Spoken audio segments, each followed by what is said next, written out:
Chapter 1. Shango, a source of African religions. Paganism, voodooism, witchcraft, fetishism, black magic, abya, oledamare are all but a mere sample of the many names relegated to a few of the righteously sacred religions of solely traditional indigenous African origin, according to most European and European American educators, theologians, and general missionaries who believe within themselves that they have been ordained by some god or the other to save mankind from themselves. Although this messianic obsession is in itself disgusting enough, these labels have become more and more extremely offensive to the peoples of African origin who cherish their ancient traditional religious heritage that has survived Asian, European, and European American slavery and colonization. As such, this chapter hopefully endeavors to point out some of the fundamentally indigenous African moral, spiritual, and philosophical concepts in these religions which are unknown to most foreigners, as well as to the vast majority of the sons and daughters of the true Garden of Eden, Alkebulan, which the Greeks and Romans renamed Africa, along with other such nomenclatures.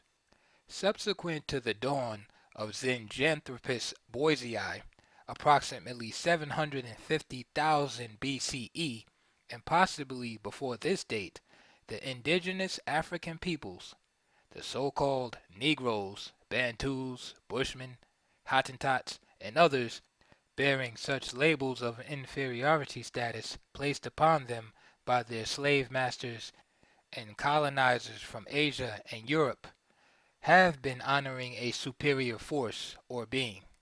Sometimes this force or being is expressed in its material sense or in its unseeable unison in the spirit, netherworld, equal to the Christian hell and heaven, Muslim paradise, and Jewish hereafter. Because of the concept of a spirit world in most of the traditionally indigenous African religions, there are also good and bad or evil ancestors and or omens. These could be translated into good and bad angels and devils. Thus, the Christian devil, his satanic majesty, would be as much a god as would be Jesus Christ, Allah, or Yahweh. However, he would be a bad or fallen god. Bad not in the sense that the ancestor himself would have been obnoxious, but in the order of his past as good or bad things, equivalent to the role of a bad Satan, the devil, or fallen angel with respect to a good Jesus Christ, Jehovah, or Allah. For the African's contention is if God alone can make all things and control all things, including man, then there must be at least one good God and one bad God, or the one God is both good and bad in the same instance. Contrary to most European and European American style Christian dogmatism, which expounds the racist belief that black African, Negro, Bantu, etc., traditional religions are solely visualistic and idealistic, the fact is that most indigenous African traditional religions of pre-slavery and pre-colonial European and European American periods that survived are as fundamentally philosophical and spiritual as the so-called idealistic religions. The natural objects used in said African traditional religious practices to which Christian and Muslim missionaries object serve only to remind the faithful of divine presence, and they are no different in meaning than the exhibition of a Mogan David around a Jew's neck, a crucifix hanging on a Christian's chest, or a Kaaba, black stone from Ethiopia, concealed on a Muslim's person, all of which are natural, materialistic objects to remind them of their gods. Citations of an example of the above remarks are to be found in the Libations, sacrificial drinking, still being practiced by the indigenous Africans of traditionally African religions. The extent of this custom is seen in the fact that the greatest of the fathers of the Christian Church, St. Augustine, an indigenous African, the most noted of Christendom's moralists, commented on its usage in religious devotion quite favorably. It is no less sacred, Augustine felt, than the drinking of wine during the Christian's Holy Communion in memory of the Last Supper, or a rabbi taking his sips of wine on the Sabbath eve, Omag Shabbat, Friday evening. Yet, these fundamental mainstays in most traditional indigenous African religious teachings have been employed in the mystery systems of North, East, West, South, and Central Africa more than 3,000 years before the birth of the Hebrew religion, which is thousands of years before the African of Egypt, Moses, supposedly left his homeland on the Nile river banks to resettle the African Jews of Egypt in Canaan. Strange as it may seem, the liberation of Canaan by the Hebrews would be an act of imperialism and of genocide had it taken place in the 19th or 20th century. Nevertheless, the mere fact that people have said that God, Jehovah, ordered this colonization of one group of people he made by another seems to justify said barbarism in the minds of most, even today.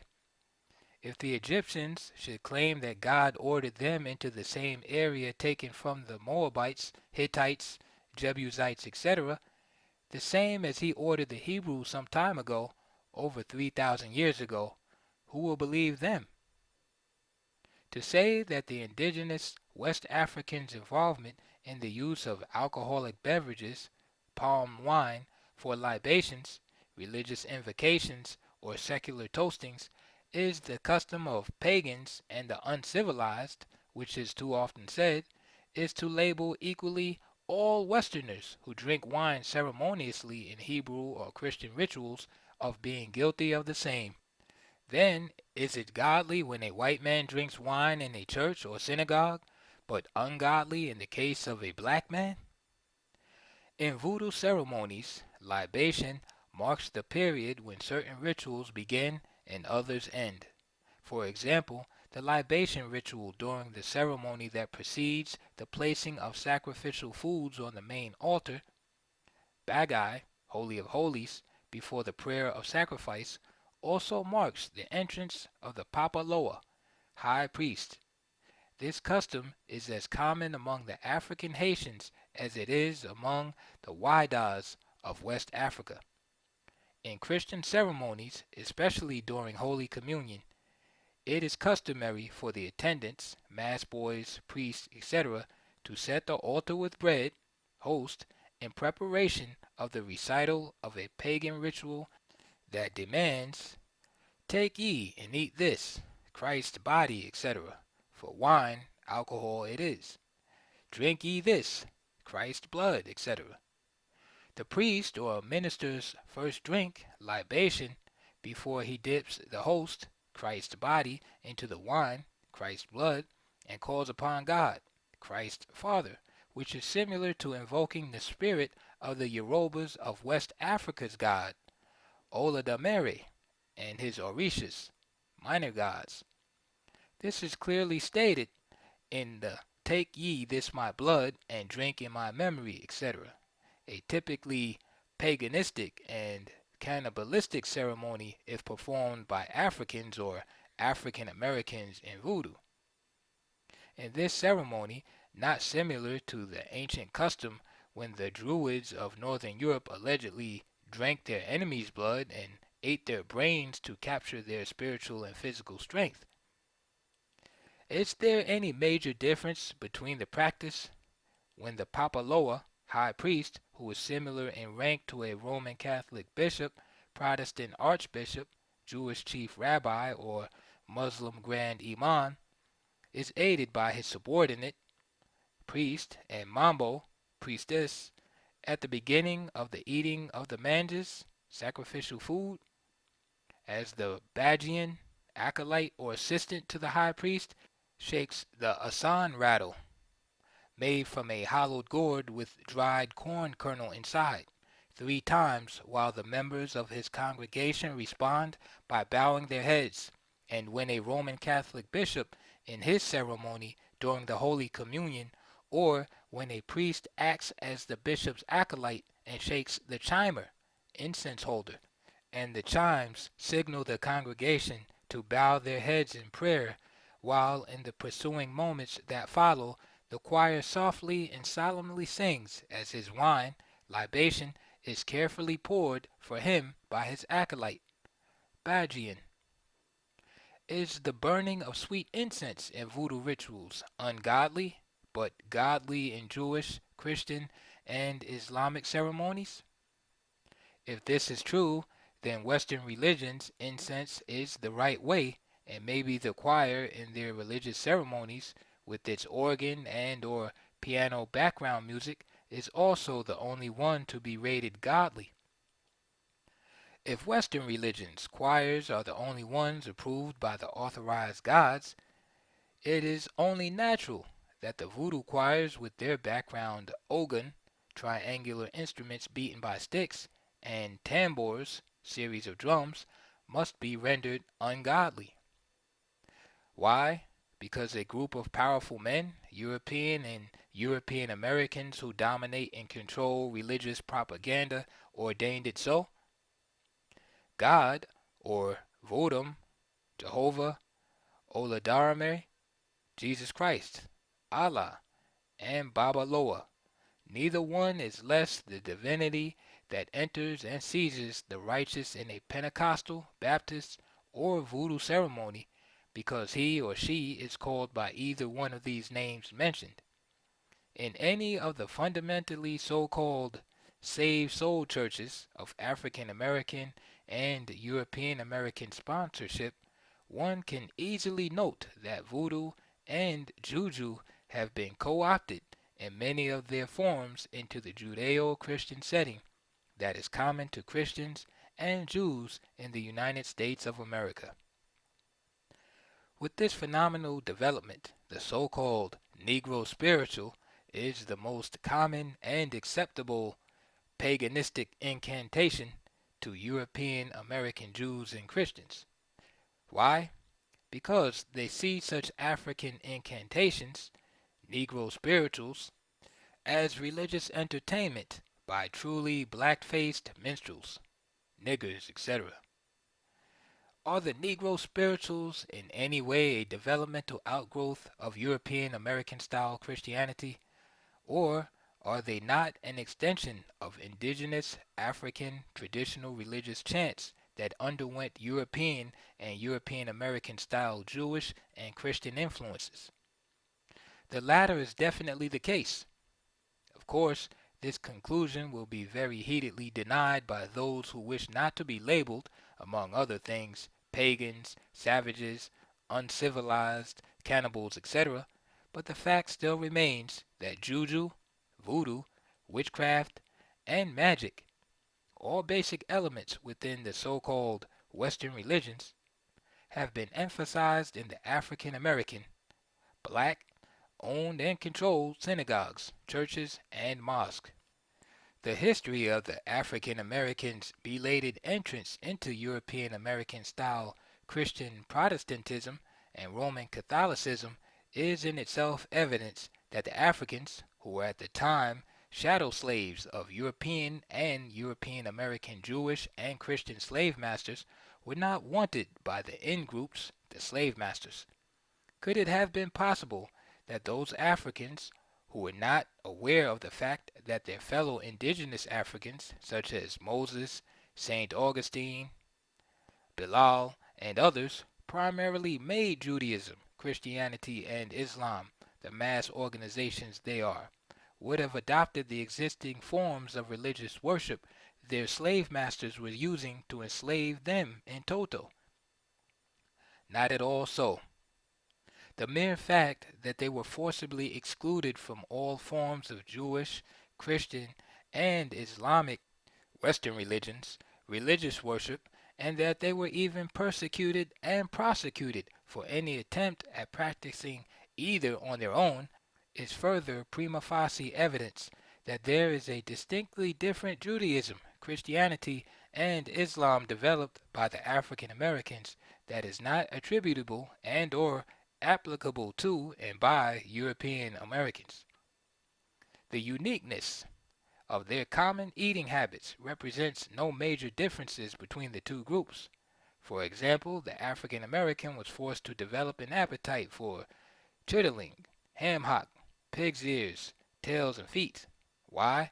Because all other parts of the pig, like all other edible animals, were reserved for the European and European American slave masters, Christian and Jewish, in and out of religion. In the case of the so-called Western religions, the Africans were even denied the right to read any book whatsoever, that is, including the Jewish or Christian Holy Scripture, much less the Muslims, which was not tolerated among the colonists, even after they became independent as the United States of America. One must remember that the Africans, although crushed in their every attempt to participate within the culture of the bestial environment of slavery, did communicate with each other in the cotton fields and other places where they labored, through voodoo, juju, and other richly spiritual and religious devotions they developed in their indigenous homeland, the continent of Al-Kebulan, Africa.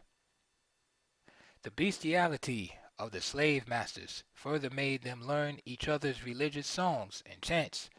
This conglomerate of religious exaltation, therefore, became the background for the latter development, which is today erroneously called Negro spirituals instead of African incantations or voodoo chants. It is to be remembered that the slaves were Africans, not Negroes. Negroes were originated by the European slave masters, so was Negroland. See Black Man of the Nile by Yosef ben Jochannon. There was nothing Negro about the development of the spirituals.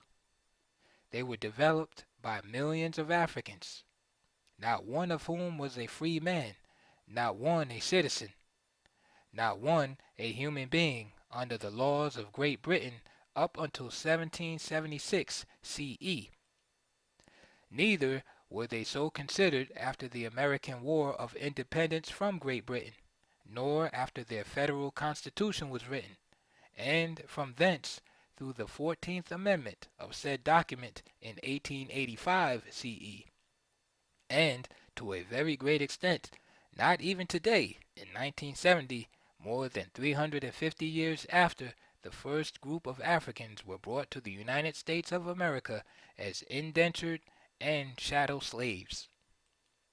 Further proof lies in the fact that Africans on the European and European American slave farms, plantations, or in the businesses and big houses sang their African spirituals and chanted their other voodoo and juju praises to Africa's gods long before they could even understand what the gods of their European and European American captors and slave masters were all about. This European-style Christian God, Jesus Christ, was different to the Jesus Christ presented to them in Ethiopia before he was introduced to the Romans in Rome. Fare thee well, etc., may be to most black and white peoples in the United States of America today some sort of poetically broken English. Yes, certainly poetic, and definitely broken in its English. Yet it came from a Negro spiritual that had its origin in the savagery of the Jewishness and Christianless slave masters' sadistic cruelty and genocide upon their helpless and defenseless African slaves. Fare thee well, that the blows from the master's bullwhip with its metal pellets would not maim another African slave if he or she was not lucky enough to die from the blows instead. This is what these words that were composed during the world's worst era of genocide by one group of mankind's inhumanity toward the other European and European American physical and mental enslavement of the African peoples in Africa, the Caribbean islands, and continental Americas were saying, "Go down, Moses, way down in Egypt's land. Tell old Pharaoh, let my people go," etc., may in itself suggest Jewish Hebrew origin. Yet, in fact, it was the poetic expression which was so common in the Africans' rebellion of their disgust and contempt for their Christian and Jewish slave masters that were being exalted. But why did the slaves use the name of a fellow indigenous African, Moses, a Harubu, in their appeal for freedom, and could not see the justice in their other fellow African Pharaoh King Ramses II's reason for exiling his fellow indigenous Africans of the Hebrew religion, Jews? Because of many reasons, most common of which are: A. They did not know that Moses was an indigenous African as they were. B. Biblical Egypt had always been taught in churches and synagogues as a mythical place where Africans, whom the slave masters renamed Negroes, did not exist. C. They were brainwashed into believing that the enslavement of the African Jews by their fellow African worshippers of the god Ra was an act against their God Jehovah of the Jews and Jesus Christ of the Christians. But their own slavery, on the other hand, was the will of God. D. And that their own enslavement was for their own benefit, since slavery saved them from being eaten by their much more cannibalistic, uncivilized, pagan fellow Africans, who were not as fortunate as they were to hear the message of God, Jesus Christ. The hatred implanted into the preceding words with regard to Moses and his troubles with his fellow African, Pharaoh Ramses II, is still sung with greater passion in African American churches than songs of their own enslavement, such as Old Man River and Lift Every Voice and Sing. And most of the sophisticated so-called middle-class minded Negro churches, such as the Negro Presbyterians, Anglicans, Roman Catholics, Lutherans, Moravians, etc., these songs seem to be banned by a kind of gentleman's agreement to hopefully bury their historic past memories of chattel slavery.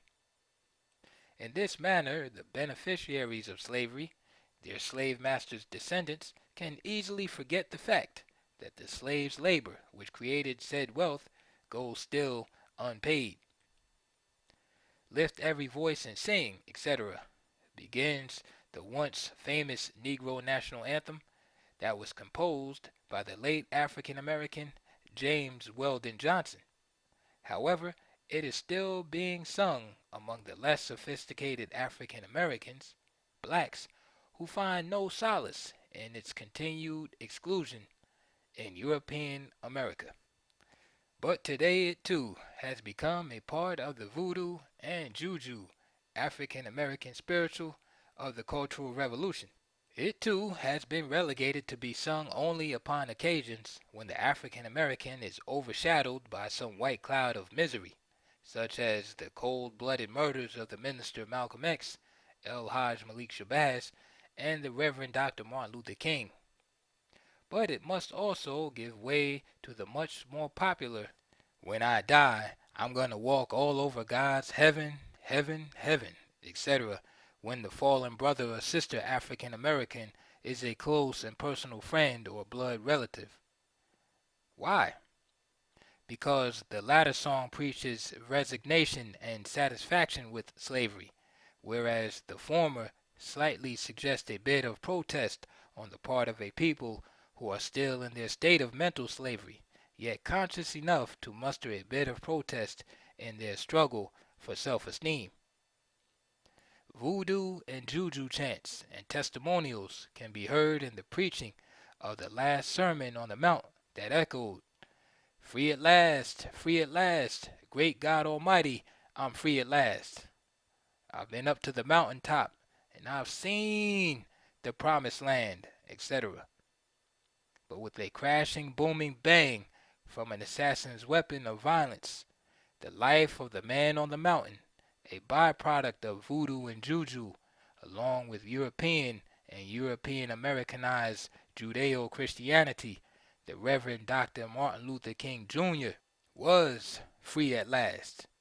This man, who had melodiously mastered his African chants, found only in the African American, so-called Negro Baptist Church and other testimonial sharing and soul releasing African forms of Christian experience around the entire world, had also revived voodooism and jujuism, even to the point of provoking the love of the god Oludumare and his Orishas, minor gods.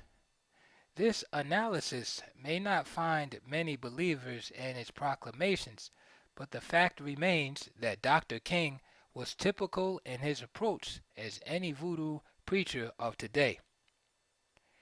When voodoo priests take a rooster in their divine incantation and begin their dance to the god Dambala Oedo, one can hear the same in the spiritual crescendo of the tambourine and piano playing that accompany the religious dancing within the African American testimonial that Dr. King preached, particularly when Obeah and voodoo spirits take hold of their worshippers, to the extent that they floatingly move into the ecstasy of religious trance.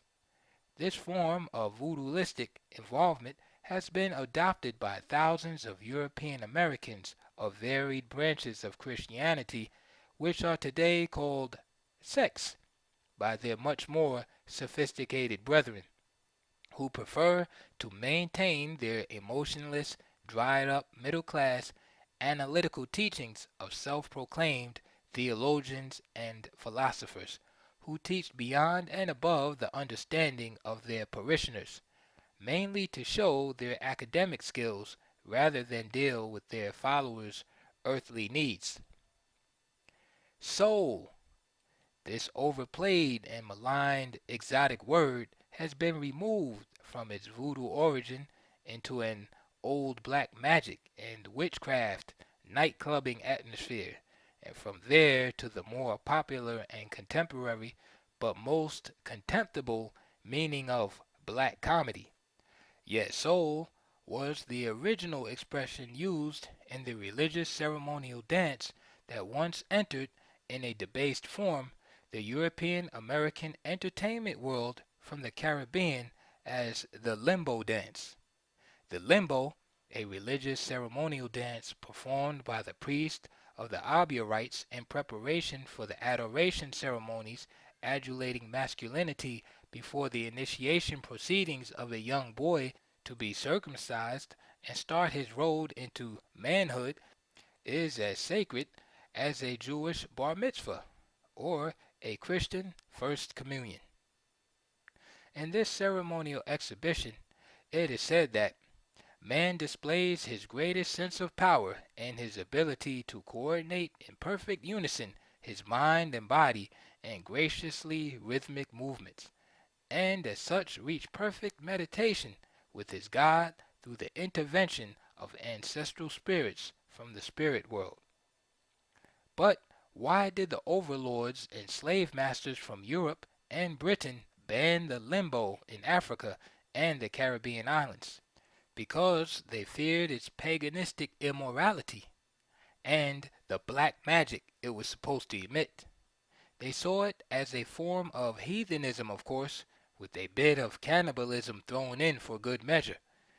This reaction being typical of the so-called Christian missionaries that afflicted Africa and the indigenous African peoples and their descendants for over the past 476 years, 1503 to 1970 CE.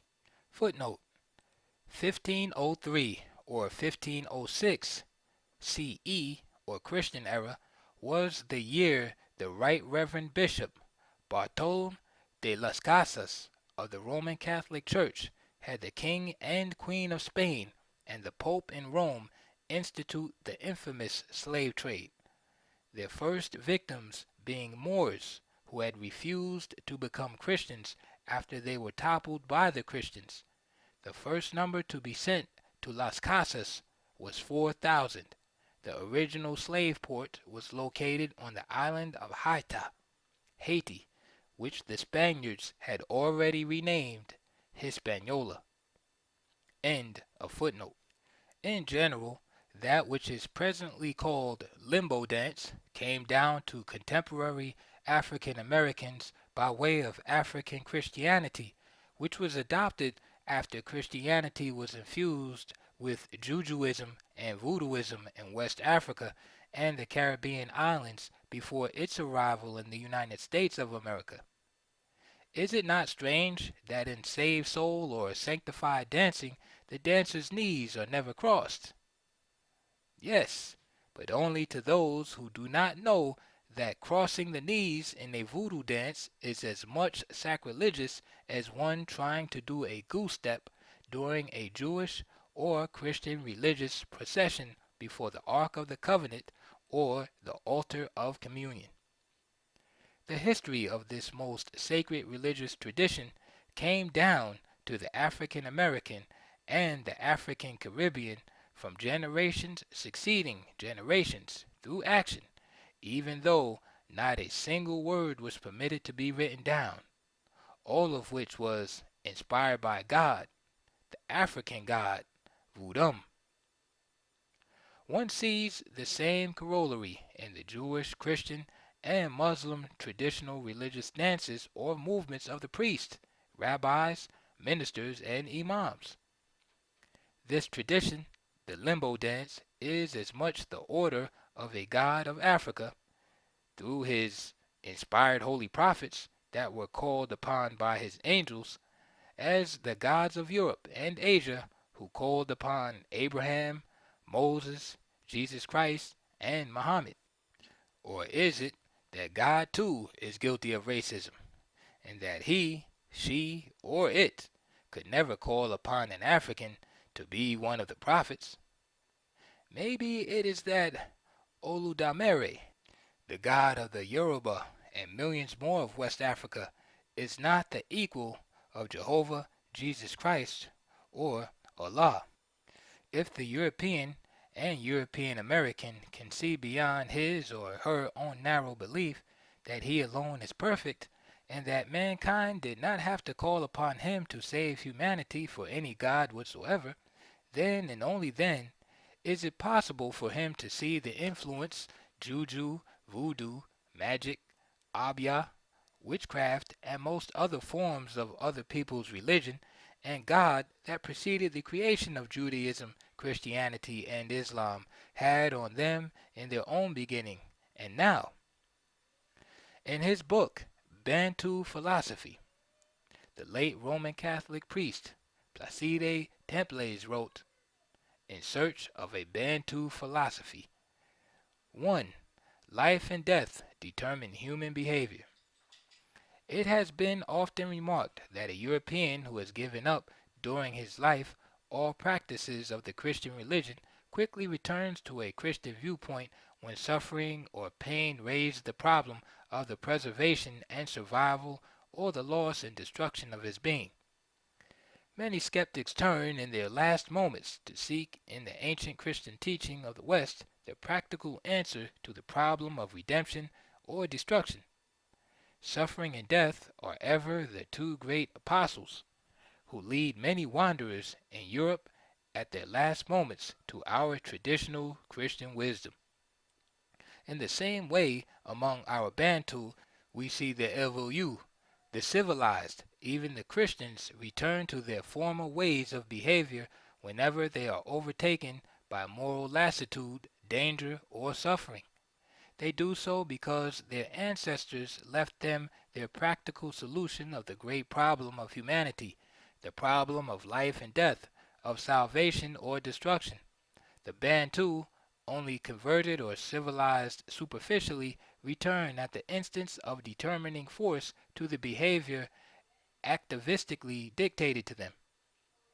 Among the Bantu, and indeed among all primitive peoples, life and death are the great apostles of fidelity to a magical view of life and of recourse to traditional magical practices. 1. Evo-U.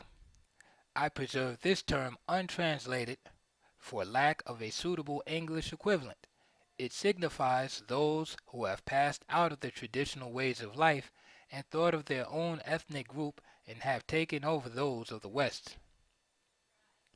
Herein lies the basic problem in which so many European and European American style Christian and Asian Muslim missionaries and their African converts, also Jewish educators, find themselves hopelessly enthralled. Reverend Temples also tried to be impartial, he said, his claim being the same as all others who professed Judaism, Christianity, or Islam, and at the same instance pretend that their own prejudices can be scholarly subdued sufficiently to make impartial analysis of Africa's traditional religions. This premise is without a doubt ridiculously preposterous, and it is seen in its ugliest pretext by most Africans and African Americans who are most affected by it. How can a person believe in one God and be impartial in his praises of another God of a different philosophy than his own? The possessiveness of Reverend Father Placide Temples is best seen in his claim that in the same way among our Bantu we see the Evo-U, the quote-unquote civilized, etc. Our Bantu was not even given the usually dishonest treatment of the quotation marks, which would have to some extent concealed the Reverend's personal bias and obvious and apparent racism concerning the word civilized. Reverend Temples opened up his work on the very first page, second paragraph, exhibiting what appears to be the same type of gross racism and religious bigotry his work was supposedly correcting. The title of Chapter 1, In Search of a Bantu Philosophy, is itself at least provocative, if not openly insulting to the overwhelming majority of the peoples of Africa, the indigenous population. Here is a professed man of God who allegedly came to Africa to civilize and Christianize the heathen Africans, yet he had to look for a Bantu philosophy. One can understand the semantic problem because the name Bantu in itself is a creation of the racist colonial slave masters who, like himself, came originally from Europe and later on the United States of America. This type of arrogance caused mass genocide to be committed against the indigenous Africans, the slavers, and colonizers renamed Bantus, along with other names such as Hottentots, Hamites, Pygmies, Negroes, etc. But Reverend Placide Temples was very well aware of this part of history with respect to his fellow colonialist administrators and European-style Christian missionaries with whom he served, and those that preceded him, all of them knowing too well the correct names the indigenous Africans called themselves when they first arrived in Africa. Nevertheless, they forced the Africans to adopt what they chose to call Christian names, such as James, George, Philip, and other such names used by British and European kings, who were some of the worst characters in world history. Any group of people with a concept that created a God which they have not seen, spoken to, or met must have begun from a philosophical premise. This is seen in the mysteries the Jews, Hebrews, copied from their fellow Africans of Egypt, Sais, to produce their first Torah, which the Christians subsequently copied from the Jews to create their Holy Bible, all versions, and the Torah and Bible the Muslims later adopted from the Christians and Jews to produce their Quran. At least the philosophy Father Temples could not find in his Bantu God or gods is uniquely original to any of the so-called Western religions. It was developed along with other traditions and experiences the indigenous Africans had rather than upon European and European American style Christian doctrines which had nothing in common with West, South, or Central African civilizations before the European white man arrived at these areas of Africa. Al-Kebulan. On the other hand, Jack Mendelson, a Unitarian minister, in the second preface of his book entitled God, Allah, and Juju, used an entirely different approach in 1962 than Templars did in 1954. He opened on pages 9 and 10 with the following remarks. I accept African independence without reservations. This is my bias, and it is well to state it at the beginning. I acknowledge also without reservations the equal dignity of Africans. I believe that Africans are under no more obligation to justify their freedom and dignity than Westerners are, nor are they under any less obligations. We, Africans and Westerners, are of the same species. In practical terms, the outcome of African freedom will depend on many forces, some of which are purely African. Others, however, are much influenced by Western sentiments, conduct, and relations with Africa. A good many of these forces are political and economic. They are written about profusely, but politics and economics are not the only forces shaping Africa's future. Religion is also a factor to be reckoned with, a vitally important one. Little enough has been written about it, especially in the broad fashion of this book. Questions of profound significance for Africans and for the sentiment of Westerners about Africa are: what is the future of Christianity as the religious commitment of Africa's rising leadership? What is the future of Islam in the same context? What normal base do African elitists see being built under the newly independent societies? What do African intellectuals mean when they appeal to traditional African spiritual values as such a base? If magic is an inherent part of such traditional values, how does it affect moral and intellectual development? What kind of religious and moral training does the African intelligentsia advocate as part of the educational process? What does the concept of the separation of church and state mean in modern African society? How does religious commitment relate to the overall style of life of African leaders? What vital relevance is there, if any, in the traditional African structure of time, the unseen spirit world? How does all of this relate to the allure of communism as an alternative spiritual force? Before commenting on Mendelssohn's preface, it is necessary to cite what he had to say in his dedication to that small circle of men and women in each African society who hunger for what is essentially African, even as they thirst for the best of the world's learning and modernity. They are still few in number and are having no easy time of it. The small circle of men and women in each African society, etc., which Reverend Mendelssohn knows in his mind are still few in number, is conceivable, but not necessarily true, and needs corroboration. The balance of his statement is just another missionary's conclusion that appears prejudged to suit the pattern of something else dissimilar to that which he wrote in the first paragraph of his preface, shown underscored for emphasis. The extract from the preface, pages 9 and 10, as highlighted by the last question. Thus, how does all of this relate to the allure of communism as an alternative spiritual force? Would it not be logical that the indigenous Africans should now relate more so to their own traditional Juju religion, with its built-in communalism, which is much more highly advanced in terms of human relations than that which is today called democracy, for their own religious solutions?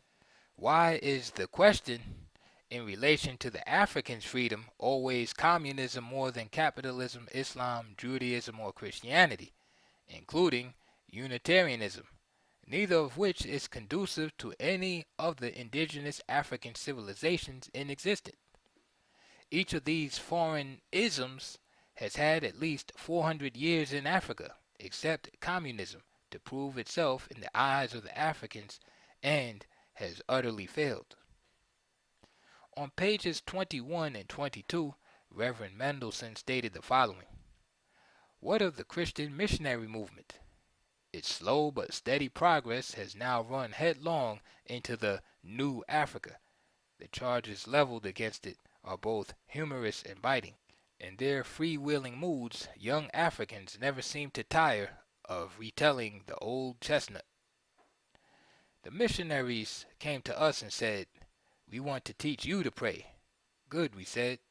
"We would like to learn to pray." So the missionaries told us to close our eyes. We closed our eyes. There was a Bible in our hands, but our land was gone. If the good Reverend believes that this is not true, he should read accounts by his own forerunners in the missionary field, especially The Planting of Christianity in Africa by C.F. Grove, New York, 1948-58, 4 volumes. The Reverend continues, "But there are also bitter words, words repeated endlessly across the breadth of Africa.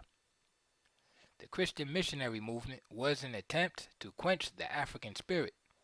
It tried to turn Africans into European Christians. It kicked down our culture to show us which side God is on. Missionaries are unrealistic about polygamy. Wherever the white man still has the upper hand, the missionaries remain strangely tolerant of racial discrimination. The missionaries drag their feet when it comes to training Africans for church leadership and authority. The missions have been indifferent, even hostile toward African nationalism. There's been no real sympathy for the political aspirations gripping young Africans. If Mendelssohn, at this late date in Christian missionary involvement in Africa as an adjunct to colonialism, cannot understand why Africans would turn to any ism other than capitalism and European or European American style Christianism from the above alleged comments, his slumber is very deep indeed. There is not an African old enough to reason who is not aware of the truth in the above charges. Even Africans who have unfortunately joined what is being peddled as Christianity in Africa to this very day by men of the cloth from Europe and the United States of America, the so-called African or native clergy, know these facts. They know that imperialism, colonialism, chattel slavery, and now neocolonialism were and are partners of European and European American style Christianity. Africa's Tarnished Cross is the name selected by Mendelssohn for the chapter in which the preceding quotations are shown. But should it not be Europe and European America's Tarnished Cross? Why insinuate that the Christian cross, European and European American style, is at all African? The indigenous African peoples did not import this style of Christianity into Africa. It came there with the slave masters and its co-colonialist mate, imperialism, which it now desires to disavow. Why? Because it is too now under attack and being rejected for what it has proven to be, in fact, in the eyes of the Africans and their new nations. Yet Ethiopian African Christianity, formerly the Coptic Church, the oldest Christian church in the world, is still respected and has no tarnished cross. Religion in Africa Today, the subtitle of Mendelssohn's book, follows the usual order in which the traditional religions of Africa have been lowly rated by the missionaries, as shown in the pattern followed in his book's title, God, Allah, and Juju. Since Africa is the main theme or subject of the entire book, why not Juju, God, and Allah. And is Jesus Christ any more a God than Juju and Allah? Furthermore, why should the Africans always follow everyone else? The answer is already shown in the comments that alleged Africans repeated to Reverend Mendelssohn, which he seems not to comprehend. It is seen in its contemptuous accounts by his fellow missionaries who still contend that the Africans who are not taken in by sky pilots who preach death and not life are cannibals, heathens, pagans, one step near man, and the likes of such comments and labels.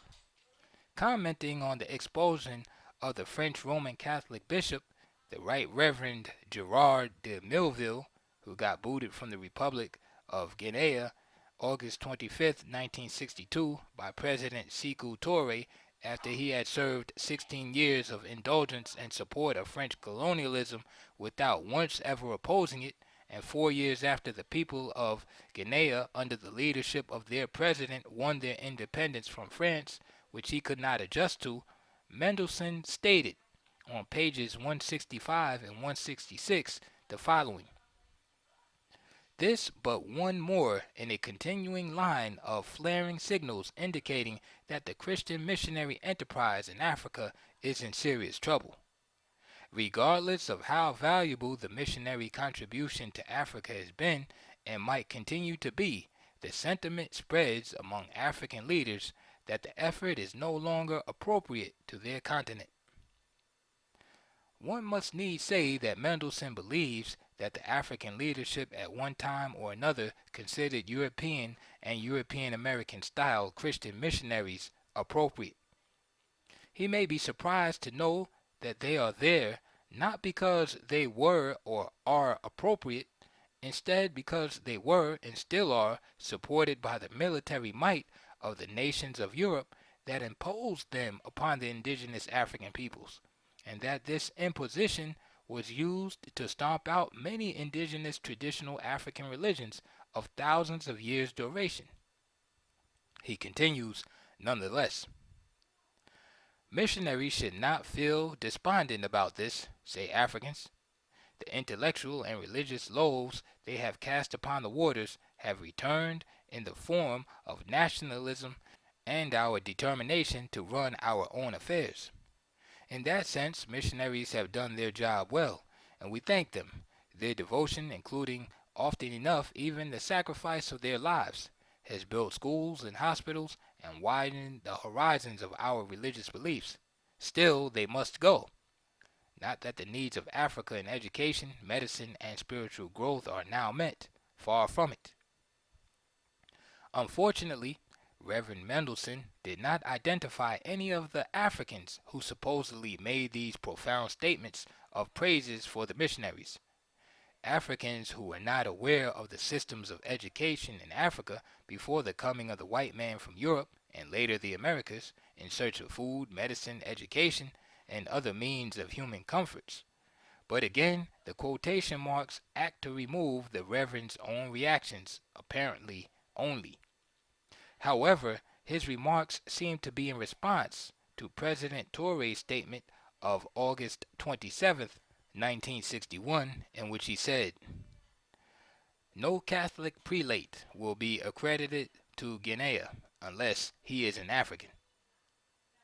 President Touré's prohibition was rather mild in comparison to the general feeling of other Africans in high positions who have witnessed the courtship and marriage between Christian missionaries and their church to the colonial administrators, and of course to the heads of the various Christian orders in their national headquarters of the national governments to which they pledge unfailing loyalty, while claiming God's, Jesus Christ, endorsement. This is best seen in the case of all missionary groups, by virtue of the colonial and neocolonial powers' authority, through force or economic stronghold on the African nations, which are further perpetuated in each case where there is a sanctioned state religion, generally that which the former colonizer set up before leaving physically, of Christianity, European or European American style. As a result, this type of religious structure and the Europeanized Africans who operate them are obligated for continued leadership and control by the former slave masters and colonizers. If for no other reasons, this is one of the major ones which the present leadership prefers not to have continued.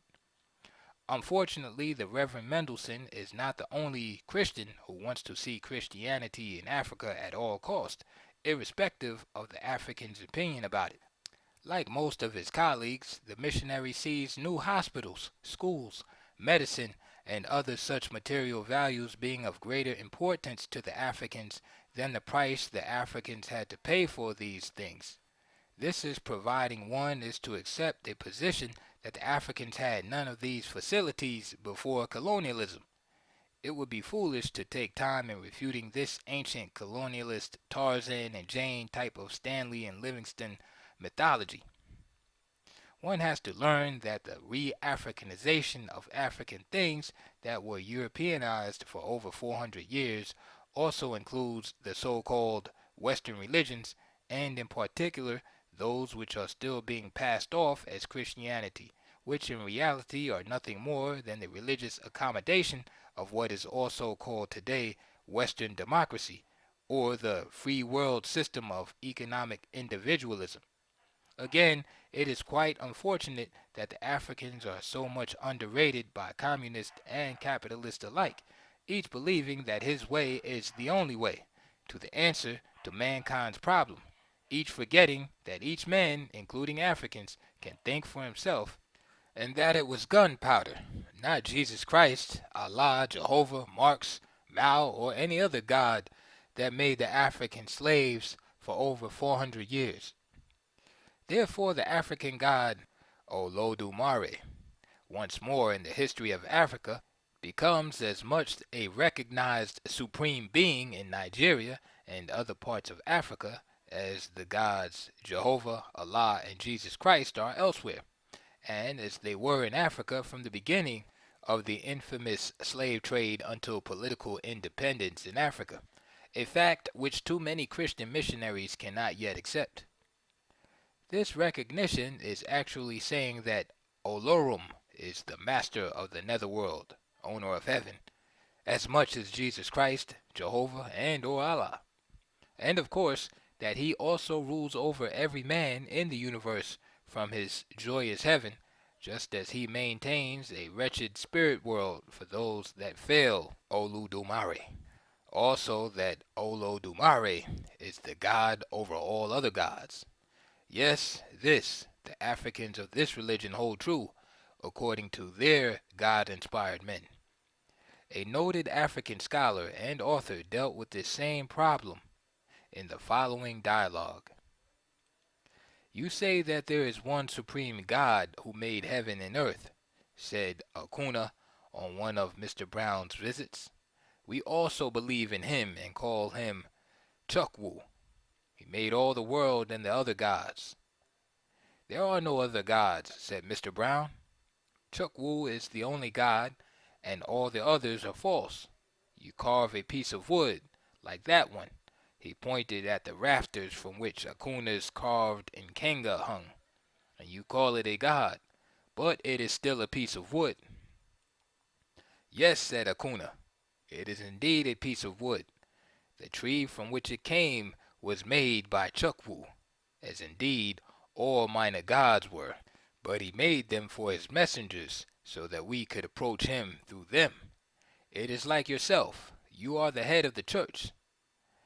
No, protested Mr. Brown. The head of the church is God himself. I know, said Acuna, but there must be a head in this world among men. Somebody like yourself must be the head here. The head of my church, in that sense, is in England. That is exactly what I'm saying. The head of your church is in your country. He has sent you here as his messenger, and you have also appointed your own messenger and servants. Or let me take another example. The district commissioner, he is sent by your king. The above drama took place in the classic work, Things Fall Apart, by Mr. Chinua Achebe of Nigeria, West Africa. This story relates how a European missionary first entered a particular village in eastern Nigeria during the early 1900s and tried to change the peoples from their own traditional African god that served them faithfully for thousands of years for his own god from Europe, of whom these Africans knew nothing.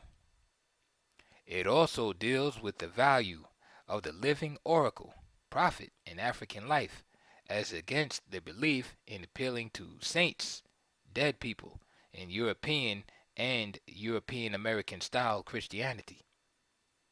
But the crux of the above dialogue is seen in the fact that the missionary had the audacity to come into eastern Nigeria and condemn the people's God, calling it a piece of wood. He forgot that they could see their God at least, which was more than he could say for his. Moreover, they knew where to find theirs when they wanted his service, but could he find his when he needed service? The dialogue continued along the line that is still commonly used by Christian, Muslim, and other foreign missionaries in their attempt to belittle the traditional gods of Africa, while at the same instance honoring their own gods of Europe, Asia, and the United States of America, Jesus Christ and Allah in particular. In this regard, Mr. Achebe continues, "You say that there is one supreme God who made heaven and earth," said Akuna on one of Mr. Brown's visits. "We also believe in him and call him Chukwu. He made all the world and the other gods." "There are no other gods," said Mr. Brown. "Chukwu is the only God, and all others are false. You carve a piece of wood, etc., etc." Mr. Brown repeated everything he had stated above in this visit. Here, as one looks back at the last 5 paragraphs on page 25, it is seen that the indigenous Africans defended their religions with as much vigor as did the foreign European-style Christian missionaries like Mr. Brown tried to sell theirs. Mr. Achebe continues further in the next paragraphs. "They have a queen," said the interpreter on his own account. "Your queen sends her messenger, the district commissioner. He finds that he cannot do the work alone, and so he appoints Katma to help him. It is the name with God, or Chukwu. He appoints the smaller gods to help him because his work is too great for one person." Not being able to convince Mr. Akuma, the African, that his God, Jesus Christ, was a superior diviner to Chukwu, Mr. Brown, the European from England, resorted to the economic white power which was always available to the colonialist Christian missionaries to whip Africans who would not convert into line.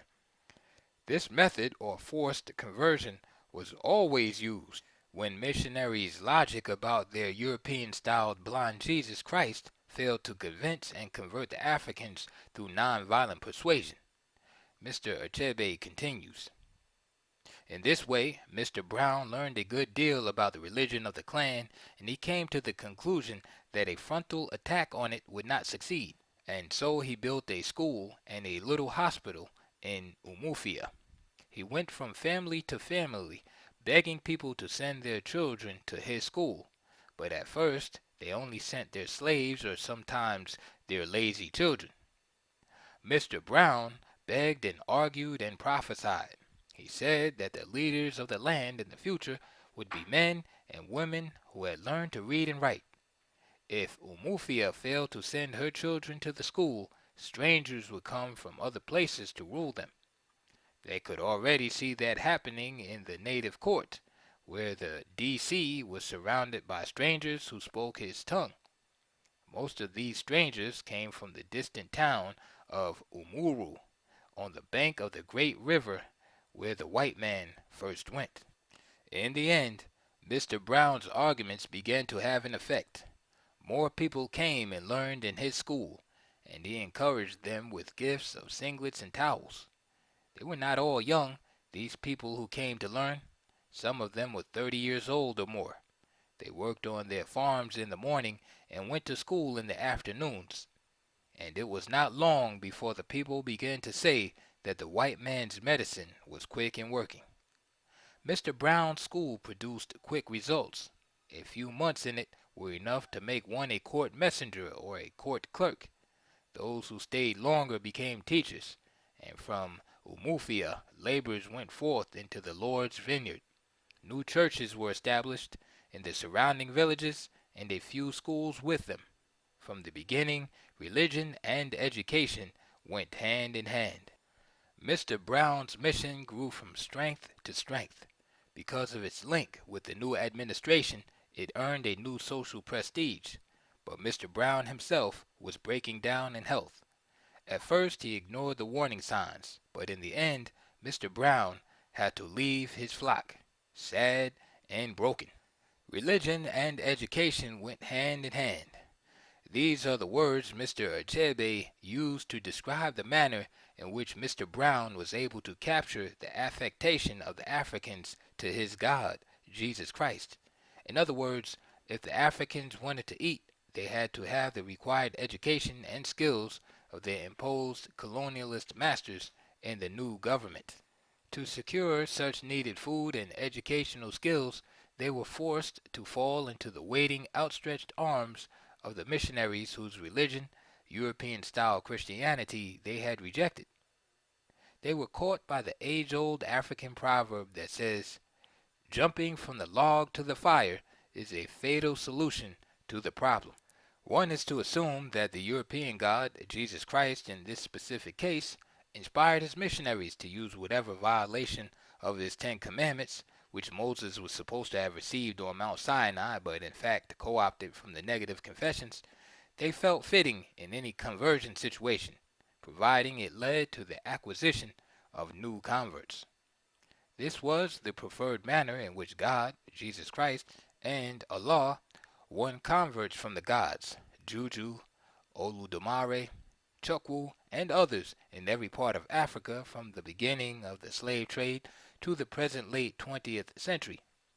However, this method is certainly overshadowed by chattel slavery, when Africans by the millions were beaten into accepting European-style Christianity by their slave masters, many of whom were ordained ministers of the church, many also being captains of slave ships and owners of the same.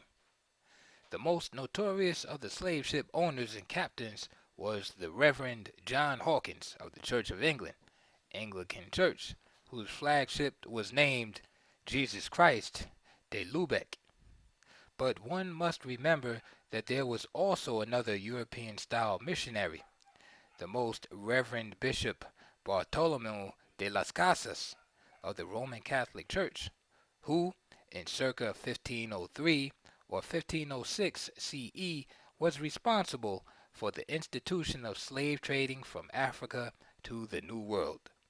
The first of such African slaves were shipped to the island of Haiti, which the Spaniards had already named Hispaniola.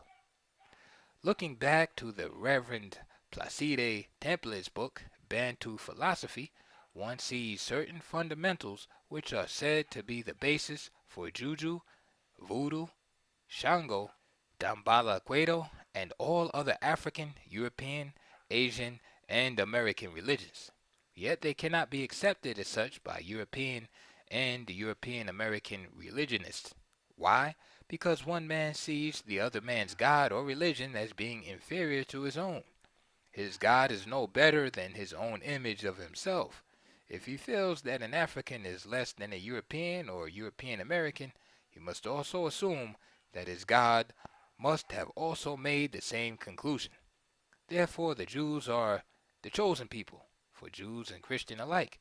But are they the chosen people for Muslims, Hindus, Buddhists, Yorubas, or even Christians who claim no Jewish ethnological tie with the so-called Jewish race one hears so much about of?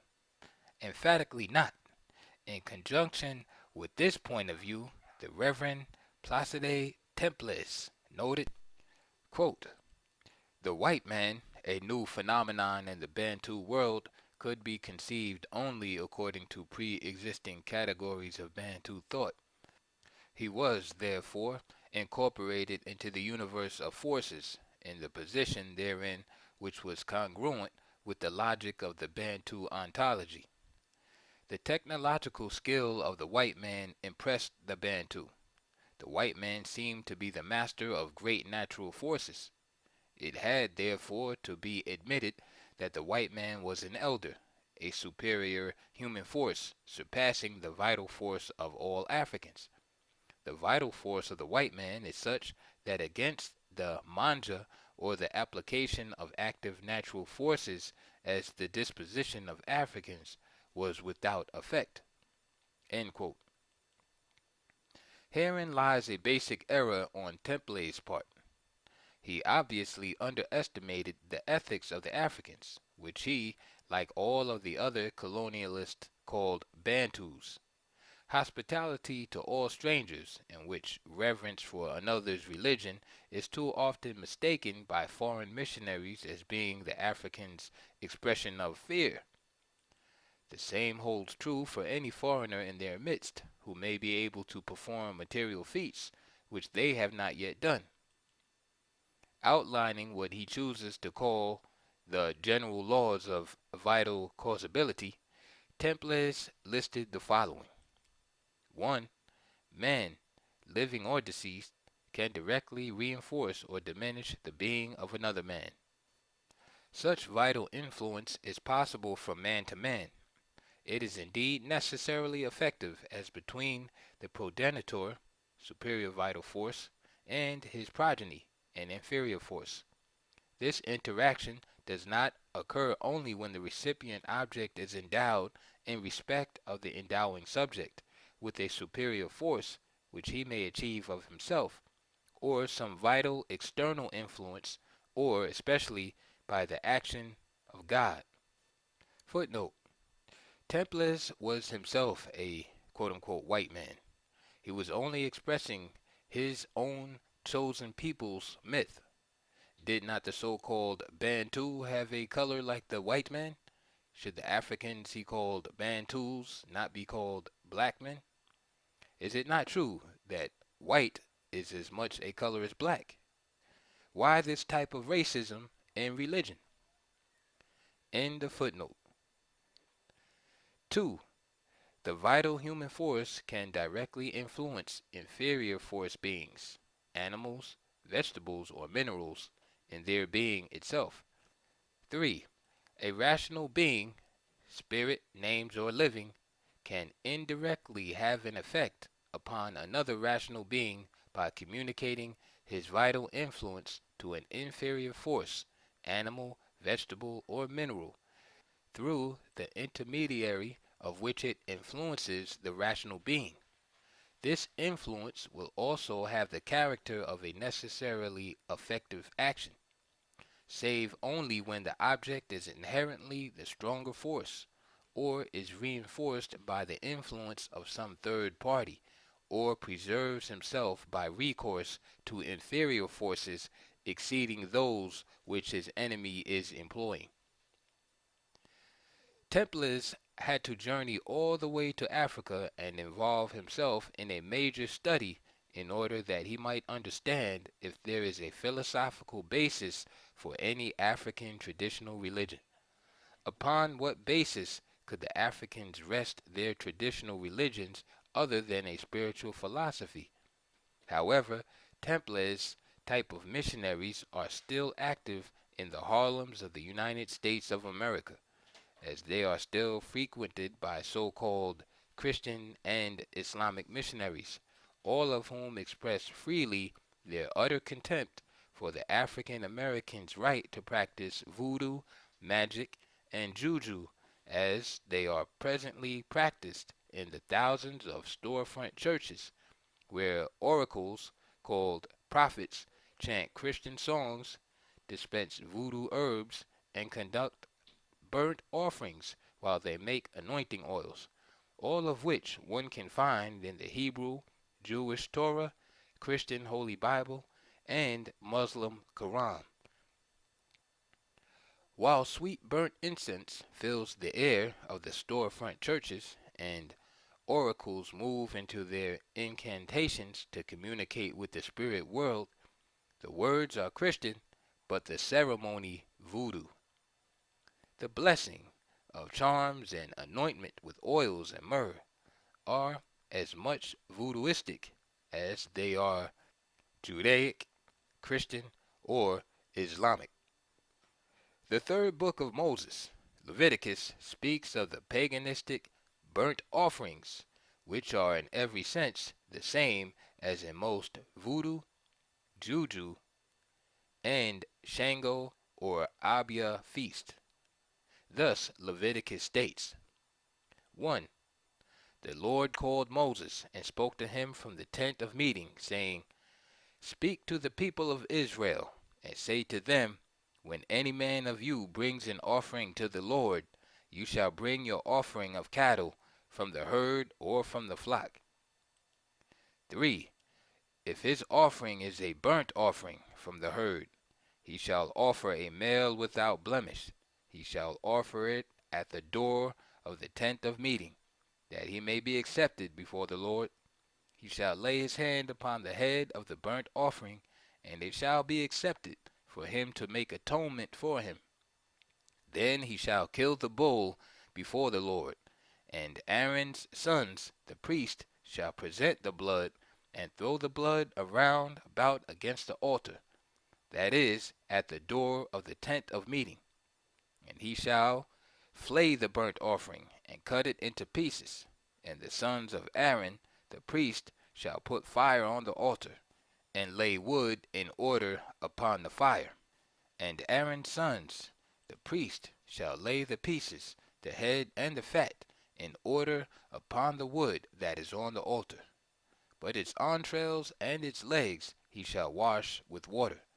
And the priest shall burn the whole on the altar as a burnt offering, an offering by fire, a pleasing odor to the Lord.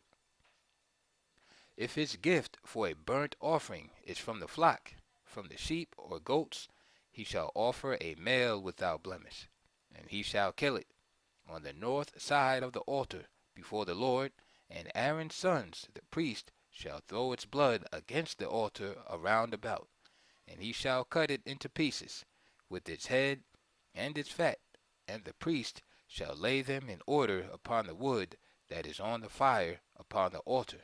But the entrails and the legs he shall wash in water, and the priest shall offer the whole, and burn it on the altar, if it is a burnt offering, and offering by fire, a pleasing odor to the Lord.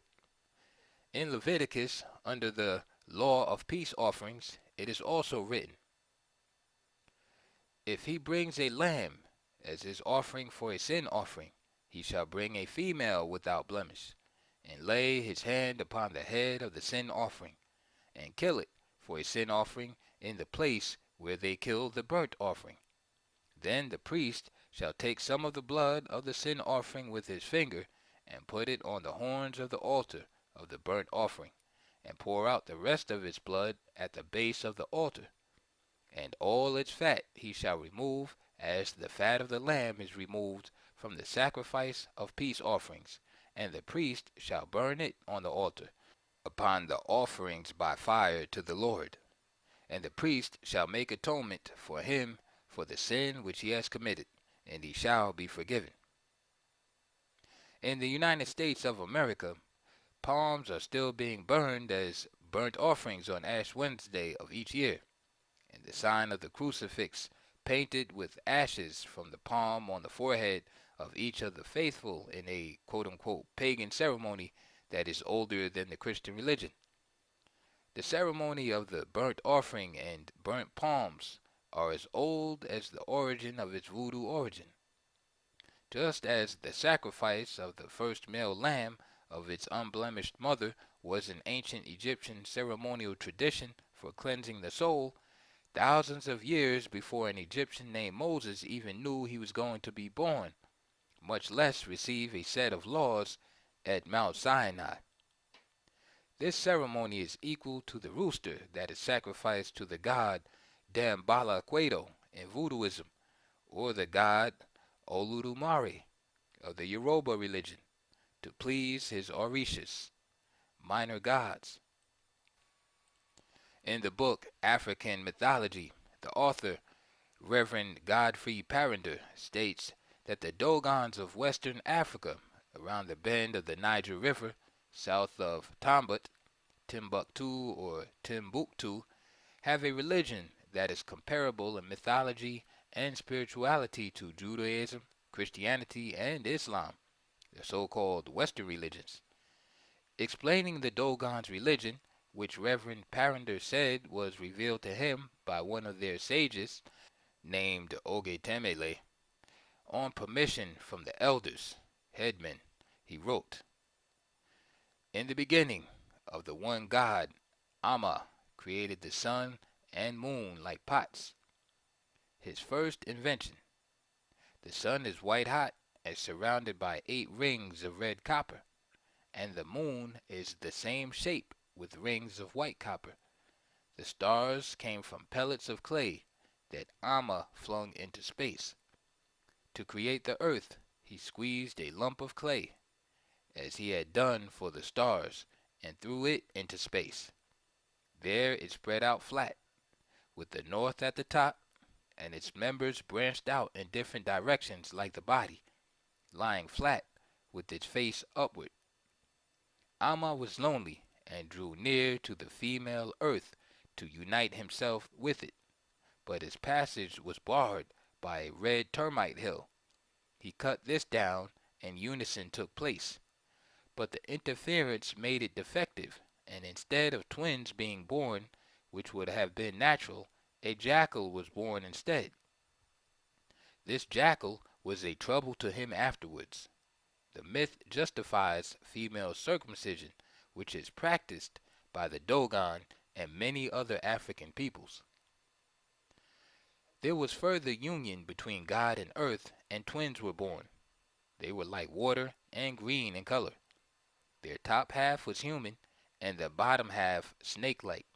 They had red eyes and forked tongues, sinuous arms without joints, and their bodies covered with short green hair shining like water. They had 8 members and were born perfect. These 2 spirits were called Numo, and they went up to heaven to get instructions from God, since he was their father, and they were made from his essence, which is the life force of the world, from which come all motion and energy. This force is water, and the Numo are in all water, or seas and rivers and storms. In fact, they are water. They are also light and emit it constantly. When the Numo spirits looked down from the sky, they saw Mother Earth, naked and in disorder. So they came down, bringing the bunches of fibers from heavenly plants, which they made into 2 bunches to clothe the earth in front and behind like a woman. The fibers were moist of the essence of the Numo spirits. By means of this clothing, the earth obtained a language, elementary but sufficient for the beginning. The jackal, deceitful firstborn of God, was jealous of his mother's possession of language. He seized the fiber skirt in which the language was embodied. The earth resisted this sinful attack and hid in her own womb, symbolized as an ant hill in which she changed into an ant. The jackal pursued her, and although the earth dug down deep, she was not able to escape. The jackal seized his mother's skirt, gained the power of speech, and so he is able to reveal the plans of the Supreme Being to diviners. The result of this unfilial attack was the defilement of the earth, and Amma decided to create live beings without her. But when he had formed their organs, the Numo spirits saw there was a danger of twin births disappearing. So they drew a male and a female outline on the ground, on top of one another, and so it was, and has been ever since, that every human being has 2 souls at first. Man is bisexual, but a man's female soul is removed at circumcision, and the corresponding event happens to a woman at excision. The myth continues with the coming of the first man, and though they still refer back to God, they will be considered later under a separate heading. Meanwhile, the gifts of God to man occur in a number of myths. If the above story, with all of its universality in the explanation of man's origin, is a myth, what is the story about Adam and Eve and creation in the first book of Moses, Genesis, following, "In the beginning God created the heavens and the earth. The earth was without form and void, and darkness was upon the face of the deep, and the Spirit of God was moving over the face of the waters. And God said, Let there be light, and there was light. And God saw the light was good, and God separated the light from the darkness. God called the light day, and the darkness he called night. And there was evening, and there was morning one day. And God said, Let there be a firmament in the midst of the waters, and let it separate the waters from the waters. And God made the firmament, and separated the waters which were under the firmament from the waters which were above the firmament. And it was so. God called the firmament heaven. And there was evening, and there was morning, a second day. And God said, Let the waters under the heavens be gathered together into one place, and let the dry land appear. And it was so. God called the dry land earth, and the waters that were gathered together he called seas. And God saw that it was good. And God said, Let the earth put forth vegetation, plants yielding seed, and fruit trees bearing fruit, in which is their seed, each according to its kind, upon the earth. And it was so. The earth brought forth vegetation, plants yielding seed according to their own kinds, and trees bearing fruit, in which there is seed, each according to its kind. And God saw that it was good. And there was evening, and there was morning, a third day. The story continues with the making of light, seasons, stars, birds, sea monsters, other living creatures, etc. But in verse 24, it begins to take on animals and other forms which man deals with daily, thus the making of cattle, man, etc. And God said, Let the earth bring forth living creatures according to their kinds, cattle and creeping things and beasts of the earth according to their kinds. And it was so. And God made the beasts of the earth according to their kinds, and the cattle to their kinds, and everything that creeps upon the ground according to its kind. And God saw that it was good. Following the creation of everything else, the Jewish Jehovah, Christian Jesus Christ, and Muslim Allah, with the help of one or more persons, created man, called Adam, according to the following.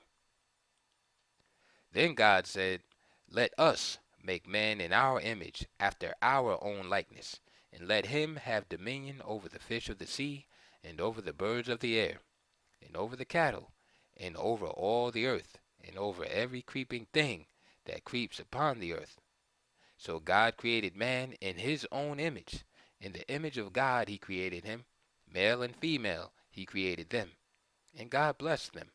And God said to them, Be fruitful and multiply, and fill the earth and subdue it, and have dominion over the fish of the sea, and over the birds of the air, and over every living thing that moves upon the earth. And God said, Behold, I have given you every plant yielding seed which is upon the face of all the earth, and every tree with seed in its fruit. You shall have them for food. And to every beast of the earth, and to every bird of the air, and to everything that creeps on the earth, everything that has the breath of life, I have given every green plant for food. And it was so. And God saw everything that he had made, and behold, it was very good. And there was evening, and there was morning, a sixth day. Still not satisfied with what he had already created, God decided to create a woman called Eve for his Adam. The act continues in the following manner, according to the story. The Lord God took the man and put him in the Garden of Eden to till it and keep it. And the Lord God commanded the man, saying, You may freely eat of every tree of the garden, but of the tree of knowledge of good and evil you shall not eat, for on the day that you eat of it you shall die. Then the Lord God said, It is not good that the man should be alone. I will make him a helper fit for him. So out of the ground the Lord God formed every beast of the field and every bird of the air, and brought them to man to see what he would call them. And whatever the man called every living creature, that was its name. The man gave names to all cattle, and to the birds of the air, and to every beast of the field. But for the man there was not found a helper fit for him. So the Lord God caused a deep sleep to fall upon the man, and while he slept, took one of his ribs, and closed up its place with flesh. And the rib, which the Lord God had taken from the man, he made into a woman, and brought her to the man. Then the man said, This at least is bone of my bones, and flesh of my flesh. She shall be called woman, because she was taken out of man. Therefore a man leaves his father and his mother, and cleaves to his wife, and they become one flesh. And the man and his wife were both naked, and were not ashamed. From this point on many things happen, but the most important, so far as this citation is concerned, a serpent tempted Eve, etc., in the Garden of Eden. Adam and Eve then ate the forbidden fruit. They found out they were naked and covered their nakedness. God followed by chasing them from the Garden of Eden. Eve repeatedly became pregnant and delivered her 3 oldest children, all sons. Thus Cain and Abel. The former killed the latter and was driven from the Garden of Eden into the land of Nod, east of Eden, etc., where he knew his wife, and she conceived and bore Enoch. This entire drama did not in any way include Eve's 3rd son, Seth. Strangely enough, God must have made more people beside Adam and Eve elsewhere in order for Cain to have found himself a wife when he arrived in Nod. It could not have been his mother, the only woman in the world at the time according to the story, because she was not banished with him, and she did not have any daughter up to the time of Cain's banishment. Before analyzing these myths, the creation of man by another god should be examined. For this, Jomo Kenyatta, long before becoming president of the Republic of Kenya, East Africa, wrote the following in the most authoritative book on the subject entitled Facing Mount Kenya. It is a deep-searching anthropological work with which he tried to acquaint Europeans and European Americans of the traditions, beliefs, and customs of his own ethnic grouping, the Gikuyu people. He wrote, The conception of deity.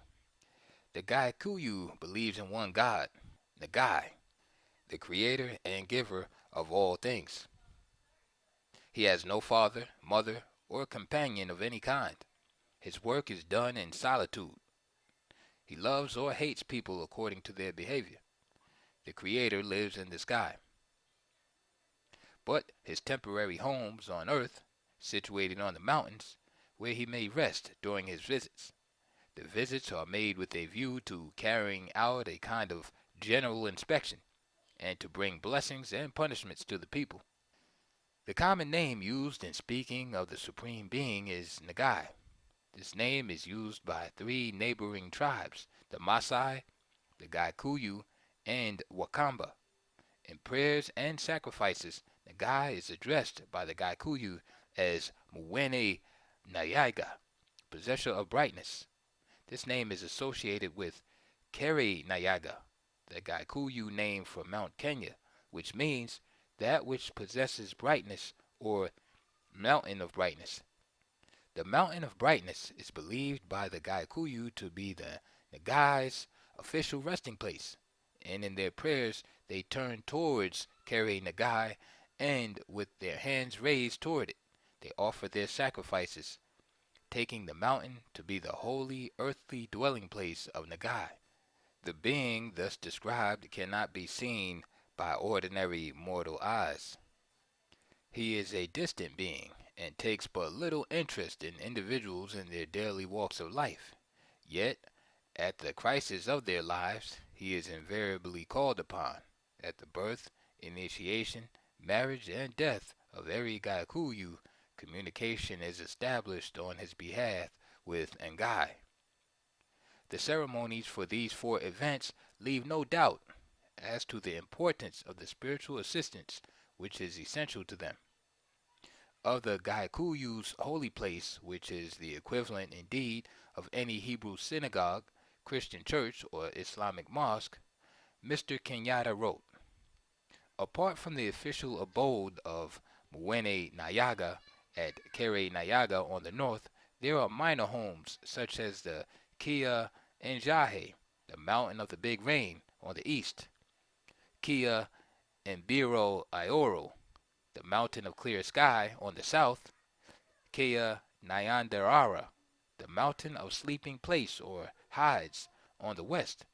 All these are regarded with reverence as great places and mysteries symbolic of God. The Gaikuyu, who has no temple made with hands, selects huge trees, generally mogumo or motamayo and mokoyo trees, which symbolize the mountains.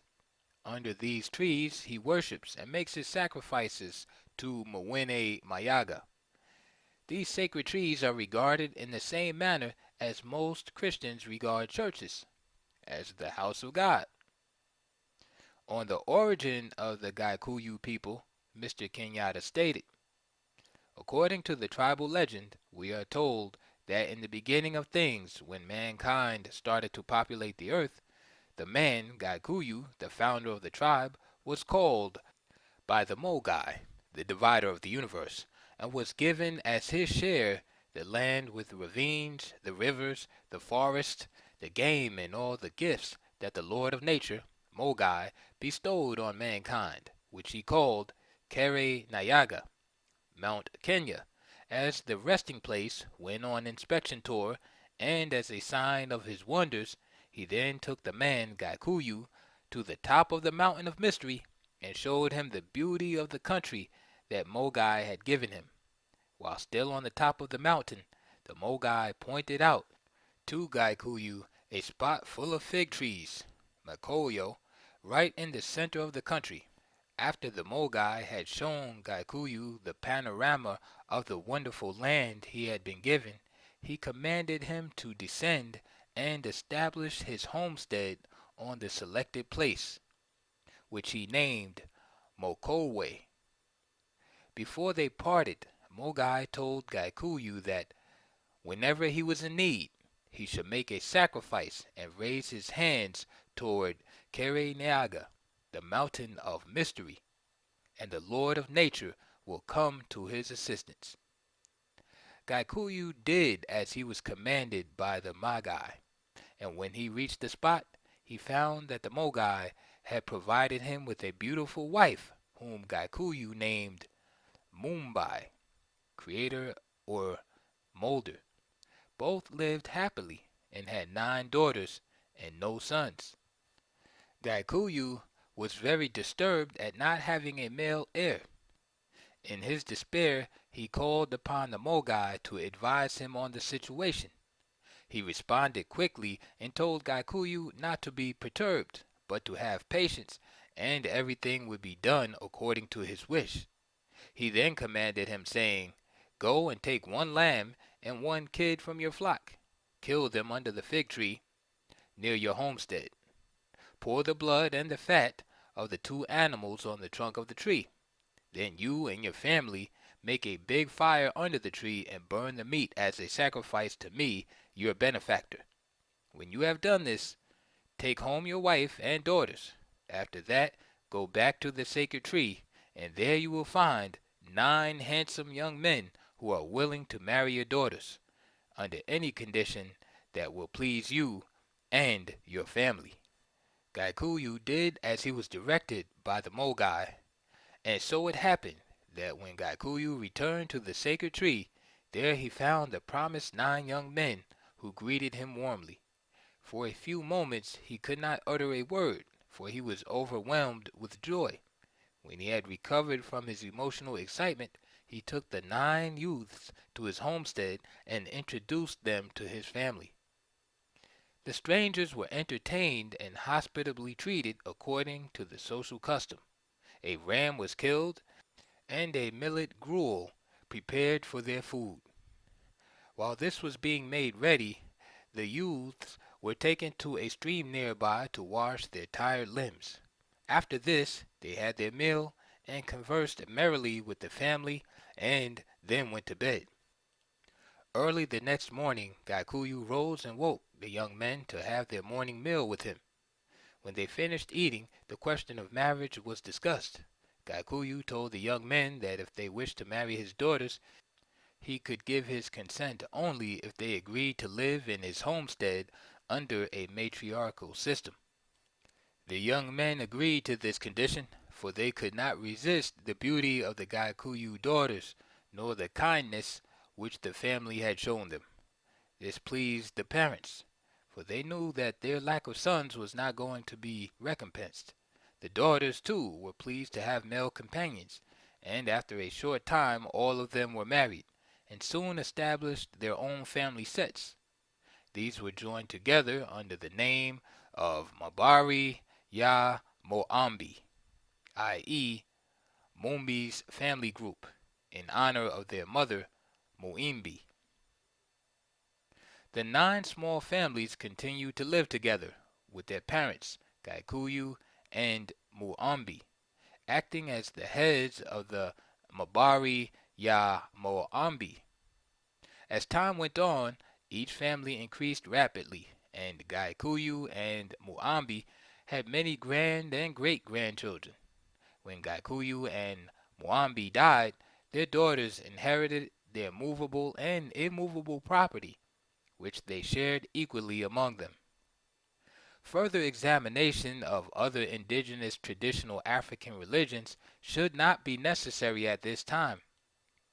One should be able at this point to observe that the extent of mythology regarding quote-unquote creation within African religions is no more or no less than within Judaism, Christianity, and Islam. Yet, no one in either religion would concede that the other is as much God created as his or hers. Why? Because of man's drive to be the quote master of all he surveys. As such, all that he is associated with must be superior to that of others who do not belong to his in-group. The biological explanation of how a son came to the family of Muambi, according to the Gikuyu, is not only logical, but modern in its application for 20th century thinking man. It certainly bears more to reality than God taking earth or clay and molding man into existence. But the Gikuyu story is supposedly mythological paganism, whereas the earth and clay story of the Jews and Christians, and also Muslims, is God-inspired words passed down through his holy prophets and writers. At least these are the teachings one hears from the earthly representatives of Judaism, Christianity, and Islam. Why? Because of the same egotism mentioned before, along with its natural outgrowth, modern racism, that infiltrated and corrupted them to the extent that God is seen in terms of black and white. Since each theologian is within his own authoritative rights to interpret the alleged holy words of God, that is, depending upon which God is being used at the time, the holy words can say anything the exhorter desires God to have said. Inevitably, the following question always arises. If Jesus Christ is not the only one and true God, then why are so many people Christians? Of course, this question worked the other way when there was no Jesus Christ. Then there must have been no Christian God. But amongst Christians, this type of logic is confusing and therefore sacrilegious. If sacrilegious, it is more than likely pagan.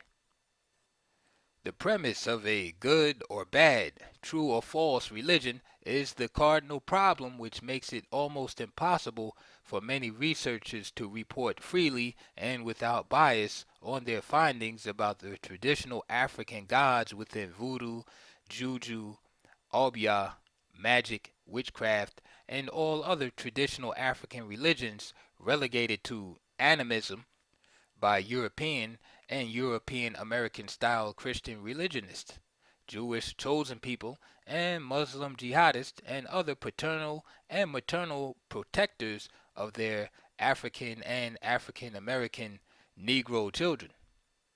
This must be done, of course, because people of African origin supposedly lack the necessary capacity of the large brain which is only to be found in Caucasians of Europe and European America. At least, this seems to be the basic premise upon which traditional African religions have been degraded by most who now label themselves Westerners in place of their formerly prestigious Caucasians. Upon further examination of the Dogon's god, one noted that in the creation of heaven and earth, clay was also used. But according to the same Dogons, man was not made from clay, but, quote, the stars came from pellets of clay that Amma, God, flung into space. It is further revealed that, quote, Amma was lonely and drew near to the female earth to unite himself with it. The same sexual relationship between God and a female existed in Judaism, Christianity, and Islam, as seen in the following. Then God said, let us make man in our image, after our likeness, etc. Obviously, God would not likely make man in his own image with another male, but this traditional myth seems to be common among Western peoples. Whether or not the traditional African religions, quote unquote, us as animal or thing, it is always female. This so-called primitive or pagan rationalization was, and still is, said to be naturally instinctive, and no high degree of academic sophistication was necessary for ancient man to have deduced such a rationale. Yet, everywhere in Africa, original man is shown to have had a mother.